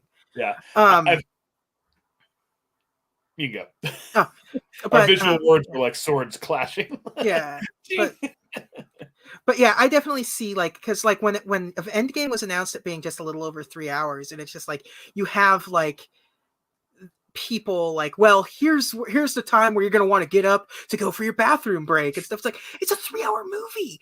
There's most of the movies you see these days are 2.5 hours. It's like, it's not that crazy. Like 3 hours isn't that crazy. No, but like, but because a movie that was sort of mass appeal, like Avengers was, a lot of the people going to see this movie aren't the people that go see 3 hour movies. Most of the movies they see are like these Avengers movies, or like, the 90-minute comedies, or, or like a quick and like a Fast and the Furious movie or something, none of those are particularly long movies. And so like, oh, this one's 3 hours. It freaked out a significant, if you said 4 hours and this is going to be released theatrically, the backlash would have been immense. I think it would have been a negative, even for no real reason, no legitimate reason, but it would have been negative. A 3 hour cut definitely would have probably been, people would have been okay with. I think they would have been like, that's weird, that's long, but like they did with Avengers, but like, I can't wait, that's gonna be cool. I read some I got sucked into reading some article by some stupid ass nerd today, which I normally don't read. It's every once in a while I'll get hooked in, like a fish looking at the shiny thing, and I just can't resist it. But and it was like, that's just way too long of a length to tell your story. And like, do you know how to tell a story? Of course not, because there's some stupid fucking nerd on the internet. It's like, It's wait. It may be too long for this story because they have to fill in gaps that should have been filled in already at this point. But because of how much of a mess this whole franchise has sort of been in the end, it has to be 4 hours, and I think that's the major problem with it, is that it has to be 4 hours as opposed to organically being 4 hours. Yeah. I told my friend it was going to be 4 hours, and he's like, "Why the fuck is that movie so long?" And I'm like, "It should be that long. They're introducing all these main characters." Yeah. It's not a 4 hours that came about organically, and that's sort of where its detriment is. Like, it was sort of its hand was forced into being 4 hours, and that's unfortunate, but it is what it is, and that's what it needed to be. But if things went better for this franchise as a whole, then this movie wouldn't have needed to be 4 hours. Yeah, exactly. Yeah. So. It seems like the nerd response to this is kind of like the prequels, where they're not going to say that they liked it, but they're not going to say that it was bad because they actually liked it, because their nerd credits at stake. And they're going to be like, this movie actually wasn't terrible.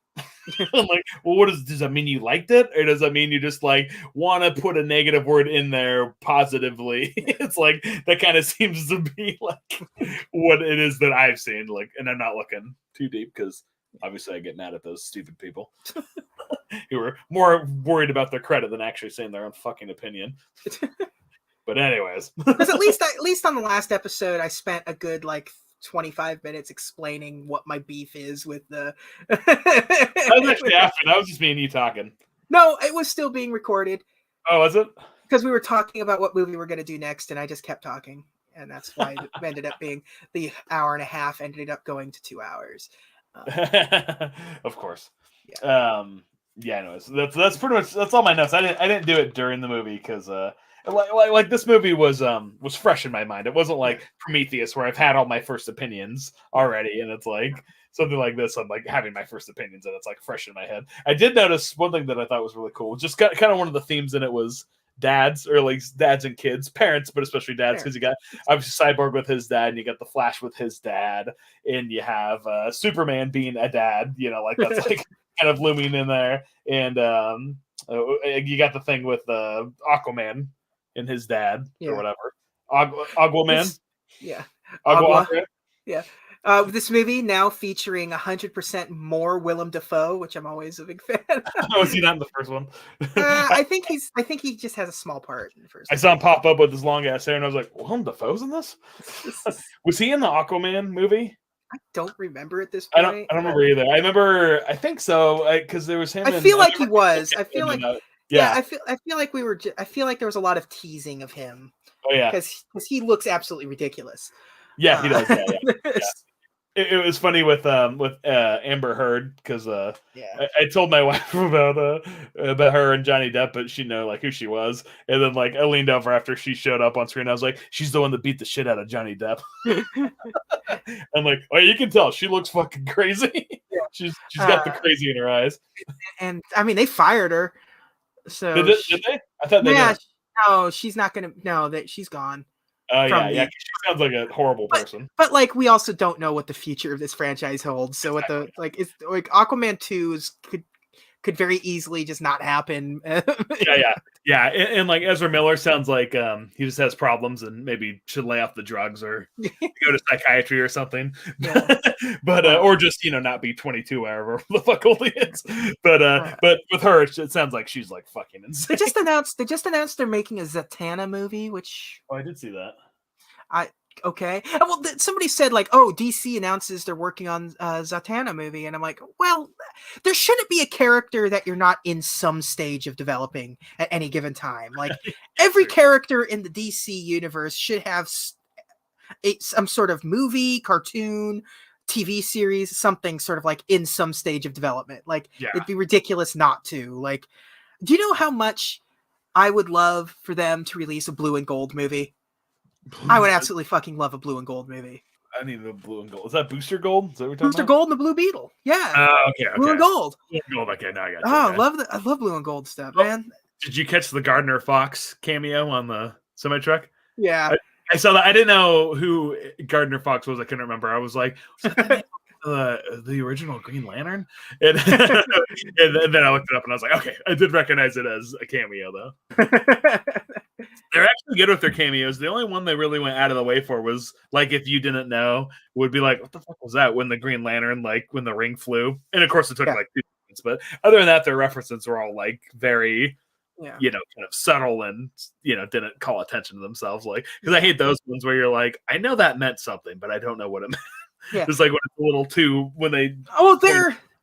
They are definitely in there, but like. Oh, there's a shitload, yeah. But I just mean ones where it kind of took you out of the movie for a second just to show it off or something. That's all I mean. In the Lord of the Rings, which I hope everybody calls it that. It's totally the Lord of the Rings scene when they're like fighting the big bad guy. And like all the different races are united to fight the big bad guy and stuff. Oh, that's on HBO, which I have for the next 22 days at least. And I'm excited to watch because I've only seen the extended one since they came out, and then I turned around and didn't like Lord of the Rings anymore. And one of my friends was like, "Oh, the extended ones, or the theatrical one of the first one is still good." He's like, "The extended one ruins it." And I was like, "I'll give that another shot." So I'm gonna do that one of these days. But I was gonna do it the day after I watched Justice League, but I was like, I can't watch a 3-hour movie the next day. I already felt like I wasted yesterday. There is also a I don't know how many people you really have to like follow the comics, but you know the Chinese actor that gets the lab at the end of the movie. The Atom. Yeah, the Atom. Yeah. Like people didn't recognize that right away. It's like, that's the Atom, man. That's like it's. Yeah, I didn't know. I had to look it up, and I was like, obviously that's setting up something. That was the other one that kind of took you out of it because they were like, "What the fuck is that?" It was like, that's clearly setting up something. Oh yeah, there's a gazillion fucking things there, but like I said, just the ones that kind of called a lot of attention to themselves. Yeah. It's which is fine. I mean, especially when you're getting the 4-hour version of of a movie, 4 hours and 2 minutes. I always thought it was funny, like just those 2 little extra minutes. Just even. When I told my friend it was 4 hours, he was like, "That's longer than Once Upon a Time in America." Just like that's a movie that should be 4 hours long. I think that movie's 3:45. Actually, I think the new one's like 4:20 or something. It's like the Once Upon a Time in America, not in Hollywood. Like Tarantino would hijack that title for his own fucking because he can't think of his own titles. You know, that title didn't fit that movie in the slightest. Yeah. I don't fucking know why on that. So, it's funny. The action scenes of this actually weren't really that like they were cool, but there was nothing like too signature about them. They were just kind of like happening, and slow. Like a lot of slow motion. I mean, like walking the shit was like, oh man. But other than that, there wasn't too many like jaw dropping things. It was just more about like the story and stuff. Yeah. Oh, the beginning was that in the theatrical with Superman yelling? He's opening up everything, and I'm like, I think so. I feel like it was, but not to that extent. Yeah, because it was really quite a while.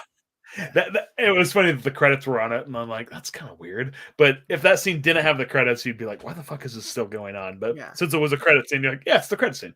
Yeah, that scene also really kind of just that opening scene really fucking went. The opening scenes were definitely way different between this one and the original. Oh, okay, yeah. Like I said, I saw the other one in the theaters, and I was like, I'll just wait to see that again until they release the real version of it. Like there was no talk of the Snyder version then. I just knew that the scene. The scene where she huffs Aquaman's sweatshirt or sweater as they all start singing is incredibly weird. Yeah. Like every minute of that is uncomfortable and weird. Yes, those are like the little things that I kind of like to, like I said, it's taking on its own speed where it's just like, oh yeah, they like worship him because he kind of does all this stuff. And I was like, when that happened, I was like, okay, that's the kind of movie we're watching. Yeah. It's like when you watch a Terrence Malick movie and there's a lot of shit in that, and you just kind of surrender your time and your need for any urgency, and you're like, okay. I mean, Tree of Life went too far with that, but I'm just saying, if it's good, it's good. If it's not. But anyways, it was like I said, it was nice to see a movie like that was epic with fucking Batman and Superman in it, and not just like something really rushed. It was pretty by the numbers and just kind of all about the surprises and the surprise with the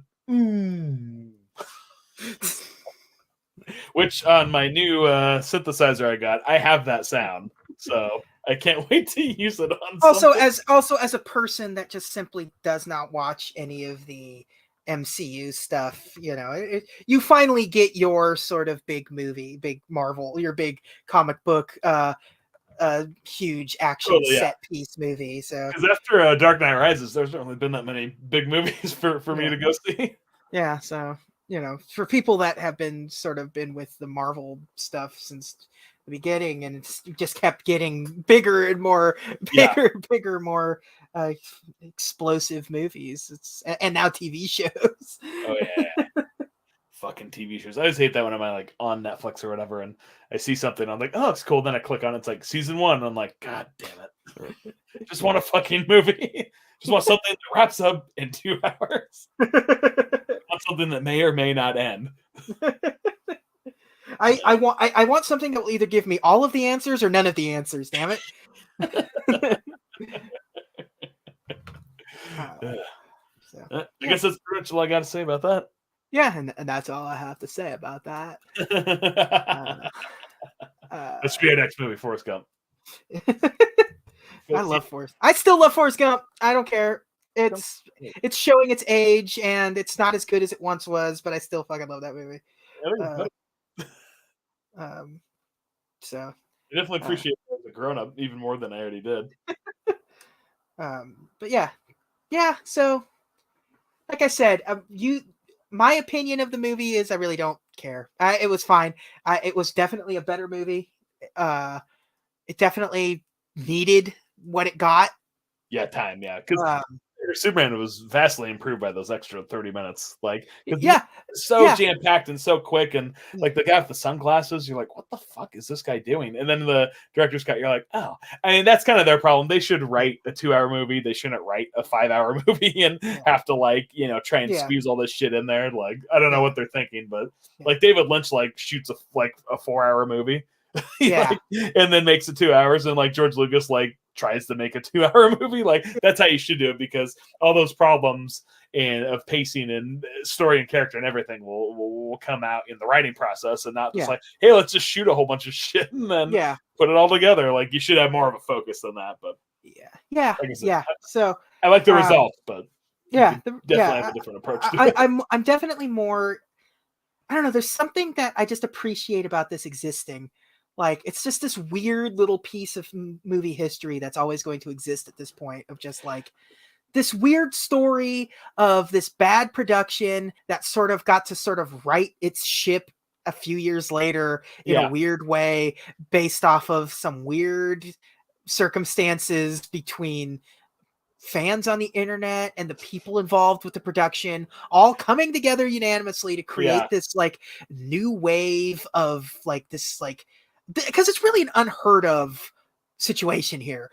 Yes, there are director's cuts, but like we said earlier, this isn't a director's cut. This goes above and beyond what a director's cut is. This is just going back and I don't know. I don't even know what you would consider this, because it's finishing a movie, but a movie that was already technically finished, but in a bad way. It was finished, but not in a way anyone enjoyed. At least in this way, it's finished in a way that a lot more people can enjoy, even if I'm not necessarily one of those people. Yeah. Well, I mean, full credit for Warner Brothers for letting them do this. Just letting it happen. This is it's cool. It's very Lucas energy. Yep. Like I said, art, true art. Actually, But so well, it is kind of a bad thing also, because it's really going to empower these nerds to think that they can get any fucking thing they want to happen. Oh yeah, it really created not a good thing. It happened in video games years ago, and they've never fully recovered from that. And it's now it's never going to stop. You caved in on the one thing, and now you're going to deal with restore the Snyderverse. On every social media post you ever make from here to the end of time, until Zack Snyder's Justice League Part 2 of part 2 of a 5-part trilogy comes out. Well, like I said, I mean, I love the results, and I've wanted this movie, more than most people, and I love Zack Snyder and want him to continue doing this because I love him. But I also hate whiny nerds and petitions who are just like, oh god, go fuck yourself. Even if I'm for the cause, I'm just like, so I don't know where. Life. So yeah, it's unclear where the future lies with DC. What do they call it? It's the DCEU, I think it is, when it's the movie universe. It's the DCEU because it's the MCU for the Marvel movies, and I think it's the DC Extended Universe or something like that. But yeah, it's the DCEU. Where it goes from here, because we know what movies are like on the horizon. We know there's the Batman. We know they're doing the Flashpoint movie. The Wonder Woman movie came out and wasn't that great.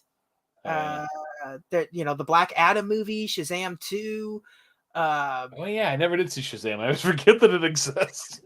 I love Shazam. I always have, but I thought the movie looked like crap. And since Aquaman wasn't very good, I was like, I'll wait till I can see that bad boy for free. Well, now's your opportunity you have 22 days to. Is it on there? Yeah. Well, that wasn't on my motherfucking list. I better check that. You keep talking. I'm gonna check that shit right now. But yeah, that one's definitely. There's nothing. That's just empty calories movie. I think you just have to come at it and appreciate it for it being just sort of a silly little DC thing that exists. Yeah. And there's that new Super Squad Side movie coming out. The James Gunn's The Suicide Squad. You put the in front of it. It's a completely different franchise. Oh yeah.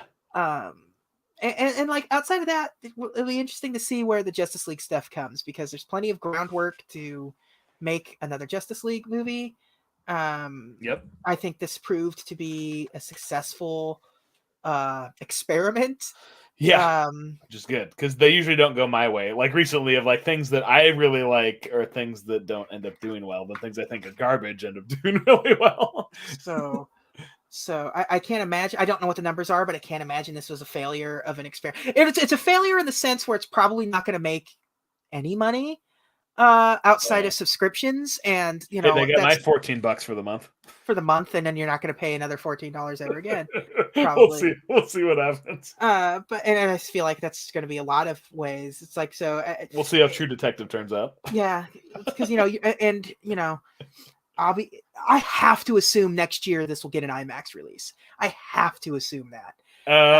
Because it also doesn't have an overseas market in the same traditional way, because like that's where you make millions of dollars, hundreds of millions of dollars in America. You make even more hundreds of millions of dollars overseas. Mm-hmm. China alone will pump in $400 million into your franchise. It's $1 billion movie. And you make most of your money back that way, and then everything else is contracts and DVD sales and stuff. Like streaming rights will go to you maintain your own streaming rights, so because it's your own service, so of course it's your own money that's going in. So the money that's coming in is but that's not taking into account that like this $14 per person is also paying off all the other things that are coming to this that they're paying to have, that aren't going to be in theaters, or that they're paying exclusive production for on their own service and things like that. You have Godzilla coming out soon, and there's something else. Space Jam is coming to HBO Max and stuff like that. And these are things that we'll probably get. I mean, by the time like this stuff is, things are going to start be reopened a lot more. But like the money that you're going to make is significantly less, and that $14 is being spread thin per person. That's true, and then overseas it's different, because it's like airing in like different. Oh, you got to get it through this or that or the other. So because it sounds like Zack Snyder sounded not too happy with how the distribution was being handled for like Europe and stuff. So. So I can't imagine it being much of a financial success, but I think Warner Brothers knew that going into it, and knew that there's the potential for this being a long-term success for long-term booking. As a wrestling fan would say. So I think I didn't think about this, but did they invested this when Corona happened, and they were like, "Well, we're not shooting anything, so we might as well finish this Pretty movie much. up later." Or was it Pretty before much. that? I didn't talk No, about it that was. It was. I think. I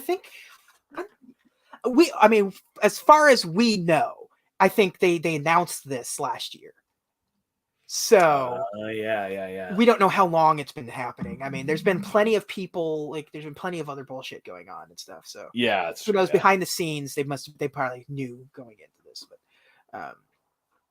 but yeah, I have to assume that there'll be a theatrical cut next year to recoup some more losses off of it. Yeah. I see this shit in the theater. Yeah, and I would assume it's going to focus on an IMAX. It probably would only be an IMAX run, given the aspect ratio. I can't imagine it getting a theatrical release at this, like a normal theatrical release. I think. Yeah. I don't think theaters would want to run a 4:3 movie on their screens, even if it was it'd be weird for them. Well, and because the movie's already been out, so anyone who's going to see it is someone like me. It's not going to be everybody. It's going to be a selected group anyway. So IMAX would be the way to go. Yeah. So it'll be So interesting existence this movie has. Yes. And the impact. I'll be interested to see what the impact of this film leads to. There's gonna be probably some weird stuff happens because of this movie going forward, not just out of the DC stuff, but not like films in general. Oh yeah, totally. Yeah, I was impressed to see that most people really liked it, because I hate it when the nerds ask, and then they you can the there was a 0% chance the Snyder Cut people would admit to it anyways, if it was bad or not. So those nerds were always a lock-in, and they were always going to be ones that were going to manipulate Metacritic and Rotten Tomatoes rankings and stuff, because they feel like they have a stake in the game, even though they don't. But that's just how these sort of extreme fandoms work. Yeah. Every Star Wars mega fan feels like they have like they're a stockholder in this franchise. Oh yeah. Like seen so many review headlines that are like, the movie we deserve. I'm like, fuck you. You don't deserve it. This is the movie that the characters deserve, or Zack Snyder, but it's not. We don't deserve anything. Yeah, we're lucky this exists. Yeah. We're lucky we get kid movies. Yeah, we don't deserve a goddamn thing. Yeah. So there was never a doubt in my mind that my brain was like, all of these sort of like fan audience score things, it's either going to be overwhelmingly positive or overwhelmingly negative. That's how it usually goes. And because there's and it's going to be untruthful to what the overall situation is. Because this movie's definitely going to be a middle of the ground movie for the majority of everyone. It's like you're going to have the people that really loved it, but for the rest of them, it's going to be like either whatever. Like, my dad has absolutely no interest. He loves comic book movies, and he kind of has no interest at all in this. So even I didn't even like it the first time around. I was like, well, it is a completely different movie. And he's like, I don't care. And it's like, all right. Well, it's like the way I vote movies. It's like on IMDb, it's like usually either a 1 or a 10, which is not really accurate. It's like I either love it or I hate it, But it's like, well, actually, that movie wasn't really that bad. But I'm never gonna watch it again. So in my mind, that's a 1. But which isn't accurate. It's a pass-fail system in my head. Yeah, and it's like, but that's not 100% accurate. Like, if I tell you that a movie is honestly okay, that's like, it's saying a lot for the movie, because like for me, if it's not 100%, then it's like, it sucks. Yeah. But anyway, so voting is completely inaccurate with that kind of stuff, because I'm sure a lot of people do what I do, or they don't want to like it, so they're like, this movie was terrible, and they give it the lowest thing they can, even though it was just okay. Yeah. Like Aquaman, which I walked out on. It wasn't that bad. I just didn't really care. Yeah. It wasn't terrible. I wasn't offended by its shittiness. Yeah. It was fine. All right. Okay. We'll wrap this one bad boy up. I have no idea what movie we'll talk about next time. That'll just come to us organically at some point. I do want to finish Dark Knight Rises whenever. Yeah, we'll get to that eventually. But I think about the movie probably at least once a day. That's kind of sad. Well, maybe once a week. Let's say once a week. If it was the Capitol riot, I was thinking about it a lot. But yeah, I can't do another comic book movie immediately after this, man. But we'll figure something out. We'll find something. There's plenty of other concepts that we have in our back of our heads. Yep. I'll let you pick because I'm bad. I picked this one technically. So yeah, but everyone, thank you all for joining us. Enjoy yourselves. Stay safe. Don't be like Ezra Miller. Don't do drugs. Don't burn your brain away with mind expanding drugs and other hippie things. Yeah, pot's okay. Yeah, I'm okay. You can stick with pot, but don't see some of the other stuff. You're gonna burn your brain. Burn your brain with what? What are we burning? Cocaine and lines of pixie sticks. Cough syrup. Robo tripping. Okay, we gotta wrap this up. Just everyone stay safe, keep wearing your masks, and enjoy your life, man. Just do it. Life's too short. Watch a movie you like. There you go. There you go. If it sucks, shut it off. Just turn it off. You don't have to stay. You're not committed to it. You didn't. You're not proving anything by finishing that. Yeah, you're not proving anything. Do you think Zack Snyder is going to be sad if you turn the movie off halfway in? No, it's fine. Just turn it off. It's okay. You don't have to keep watching it. You don't have to keep talking about it. Just keep going. Just move on. Just move on, man. Just move on. But don't move on from this podcast. Keep listening to us talk about it. That's different. We try to be positive as possible, or as negative as possible. It's the two extremes, but in an enjoyable, funny, endearing way. So hopefully, at least I am. You, I don't know. I've had to censor you. I've had to cut whole lines out from you before. You're definitely those would have been really funny. No, they wouldn't have. They would have gotten me in trouble. But anyways, enjoy it. Enjoy movies. Good. See ya.